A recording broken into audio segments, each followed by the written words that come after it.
Hi friends, welcome to Kalavathi village foods. இப்போ இறால் வாங்கிட்டு குழம்பு வைக்கிறேன். காயும் சேர்த்து குழம்பு வைக்கும்போது நல்ல டேஸ்ட்டாக இருக்கும். வாங்க அது எப்படி செய்கிறதுன்னு பார்ப்போம். இப்போ பாருங்கள், இறால் நான் க்ளீன் பண்ணி எடுத்து வச்சுருக்கேன். இப்போ நம்ம குழம்பு தாளிச்சிக்கலாம். இப்போ குழம்பு வைக்கிற சட்டியில் கொஞ்சம் எண்ணெய் விட்டுப்போம். நீங்கள் கருவடை இருந்தால் கருவடை, அது குழம்பு வடை பாருங்கள், அது போட்டு தாளிச்சிக்கலாம். அப்படி இல்லைன்னா வெங்காயம், வெந்தயம், சோம்பு போட்டு தாளிச்சிக்கலாம். இப்போ எண்ணெய் சூடாயிடுச்சு. இதில் வெந்தயமும் கொஞ்சம் சோம்பு சேர்த்துக்கிறேன். இப்போ கலர் கொஞ்சம் மாறின பிறகு இதில் வெங்காயம், ஒரு பச்சை மிளகாய்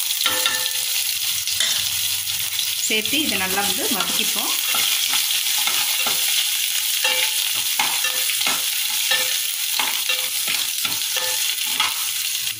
இப்போ இந்த இறாலையை நம்ம தண்ணி இல்லாமல் நல்லா புழிஞ்சிட்டு அதோடு சேர்த்து நம்ம வதக்கிக்கலாம்.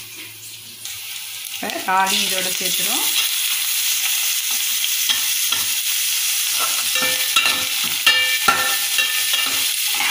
சேர்த்துட்டு நல்லா கொஞ்சம் வதக்கி விட்டுடுங்க. நம்ம காயெல்லாம் போட்டு குழம்பு வைக்கும்போது குழம்பு நல்ல டேஸ்ட்டாக இருக்கும். இதுக்கு நீங்கள் தேங்காய் அரைச்சி ஊற்றுறதா இருந்தாலும் ஊற்றலாம்.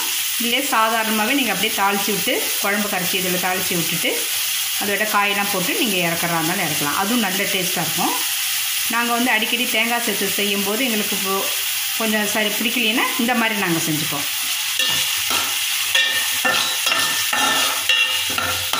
பாருங்கள், இதில் காயெல்லாம் நான் சேர்த்துக்கிறேன். இந்த இறால் குழம்புக்கு எல்லா காயுமே நம்ம போடலாம். போட்டு நம்ம செய்யும்போது காயும் நல்ல டேஸ்ட்டாக இருக்கும், குழம்பும் நல்ல டேஸ்ட்டாக இருக்கும். நூல்தூள் ஒன்று சேர்த்துக்கிறேன். இது அவ்வளோ ரொம்ப டேஸ்ட்டாக இருக்கும் நீங்கள் செய்யும்போது. இதில் வாழைக்காய், உருளைக்கிழங்கு, முருங்கைக்காய், அதோட வெண்டைக்காய், முள்ளங்கி, எல்லா காயுமே, கத்திரிக்காய் எல்லாமே சேர்த்து குழம்பு வைக்கலாம். சுரைக்காய் சேர்த்துக்கலாம். இப்போ இதெல்லாம் சேர்த்து ஒன்று வைக்கிறேன்.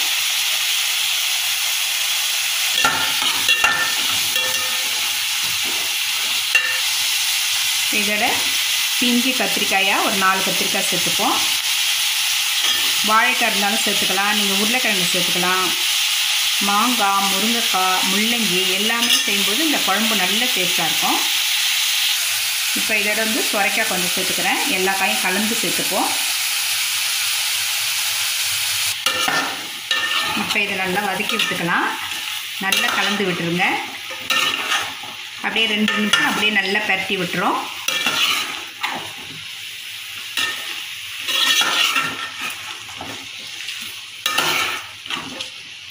நான் ஒரு சின்ன நெல்லிக்காய் எடுத்து புளி எடுத்து கரைச்சி அதுக்கு தேவையான மிளகாத்தூள், உப்பு போட்டு வச்சுருக்கேன். கரைச்சி வச்சுருக்க குழம்பு நம்ம இதோட காயெல்லாம் நல்லா வதக்கிட்டு அதோட ஊற்றிடலாம். இப்போ காயெல்லாம் நல்லா வதங்கிடுச்சு. இப்போ குழம்பு நான் கரைச்சி எடுத்து வச்சுருக்கேன். மிளகாத்தூள் போட்டிருக்கேன், ஒரு 5 டேபிள் ஸ்பூன் மிளகாத்தூள். இதுக்கு தேவையான உப்பு, ஒரு சின்ன நெல்லி, அது ஒரு சின்ன லெமன் அளவுக்கு புளி எடுத்து கரைச்சிருக்கேன். இப்போ இதோட சேர்த்துறோம். இப்போ குழம்பு நல்லா கொதிக்கட்டும். இதில் நான் மாங்காய் சேர்த்துப்பேன். இப்போ அது நல்லா கொதிக்கட்டும், நம்ம மூடி போட்டுடலாம். குழம்பு நல்லா கொதிச்சிட்ருக்கு. நம்ம இதை மூடி போட்டுறோம். மூடி போட்டு ஒரு 5 நிமிஷம் கழித்து நம்ம திறந்து பார்ப்போம். இதில் நீங்கள் லாஸ்ட்டாக இறக்கும்போது தேங்காய், சோம்பு அரைச்சி ஊற்றுறா இருந்தால் ஊற்றிங்க. இல்லைன்னா குழம்பு நல்லா கொதித்த பிறகு அப்படியே நம்ம ஸ்டவ் ஆஃப் பண்ணிடலாம், சாப்பிட்லாம். இப்போ இதை மூடி போட்டுடுறேன்.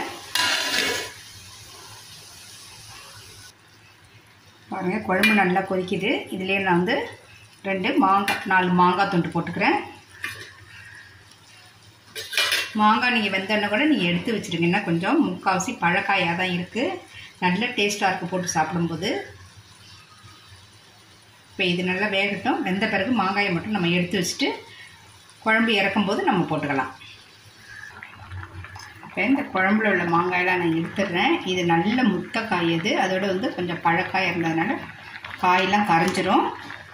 அதனால் இதை நான் எடுத்து வச்சுட்டு குழம்பு இன்னும் கொஞ்சம் கொதித்து கொஞ்சம் நல்லா திக்காய் வரட்டும். அதுக்குள்ளே நம்ம அப்புறமா நம்ம ஸ்டவ் ஆஃப் பண்ணிடலாம். இப்போ குழம்பு நல்லா சாப்பிட்ற அளவுக்கு கொஞ்சம் திக்காக வந்துடுச்சு. போதும், நம்ம இப்போ ஸ்டவ் ஆஃப் பண்ணிடலாம். உங்களுக்கு வேணால் இதில் நீங்கள் வந்து தேங்காய் வந்து அரைச்சி விட்டுங்க. தேங்காயும் கொஞ்சம் சோம்பு அரைச்சி விட்டிங்கன்னா டேஸ்ட்டாக இருக்கும். அதுமாரி குழம்பு தாளிக்கும் போது குழம்பு வடம் போட்டு தாளித்தாலும் நல்ல டேஸ்ட்டாக வரும். இப்போ வந்து ஸ்டவ் ஆஃப் பண்ணிடுறேன். இந்த மாங்காயும் எடுத்து அதிலே நம்ம சேர்த்துடலாம். பாருங்கள், இப்போ மாங்காயும் எடுத்து அதிலே குழம்புலேயே போட்டுட்டு ஸ்டவ் ஆஃப் பண்ணிட்டேன். இந்த மாதிரி குழம்பு வச்சு பாருங்கள், நல்ல டேஸ்ட்டாக இருக்கும். அதோட வந்து நம்ம தேங்காயை அரைச்சி விடலாம். அது வந்து உங்களோட விருப்பம். சில பேருங்க தேங்காய் சேர்த்துக்க மாட்டாங்க. அதுக்கு தகுந்த மாதிரி நீங்கள் சேர்த்துங்க. தேங்காய் வேணும்னா சேர்த்துங்க, வேணான்னா நீங்கள் விட்டுடலாம். இந்த மாதிரி குழம்பு வைக்கும்போது நல்ல டேஸ்ட்டாக இருக்கும். இது பிடிச்சிருந்தா லைக் பண்ணுங்கள். Thank you friends.